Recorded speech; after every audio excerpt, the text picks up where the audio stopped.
আজ শেয়ার করতে চলেছি মাছের মাথা দিয়ে মুড়ি ঘন্টর রেসিপি। প্রথমে নিয়ে নিয়েছি দুটো পোনা মাছের মাথা। এতে এবার নুন হলুদ মাখিয়ে কড়াইয়ে সাদা তেল দিয়ে ভেজে নেব।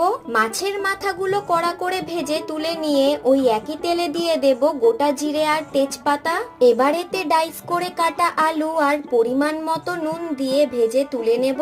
এবার কেটে রাখা পেঁয়াজ দিয়ে হালকা ভেজে দিয়ে দেব পেঁয়াজ আদা রসুন বাটা, আর দিয়ে দিচ্ছি হলুদ জিরে ধনে লঙ্কার গুঁড়ো। ধুয়ে রাখা গোবিন্দভোগ চাল আর মিক্সার জার ধোয়া জল দিয়ে ভালো করে কষিয়ে নিয়ে পরিমাণ মতো জল দিয়ে দেব ভেজে রাখা পোনা মাছের মাথা। এরম ভাবে মাথাগুলো ভেঙে দিয়ে দিচ্ছি ভেজে রাখা আলু। তারপর স্বাদ মতো চিনি আর নুন দিয়ে ভালো করে মিক্স করে ঢেকে দেব চালটা সিদ্ধ হওয়ার জন্য। তারপর ঢাকা তুলে ভালো করে ফুটিয়ে দিয়ে দিচ্ছি গরম মশলা। তৈরি হয়ে গেছে পোনা মাছের মাথা দিয়ে মুড়ি ঘন্ট। আবার আসবো নতুন কোনো রেসিপি নিয়ে।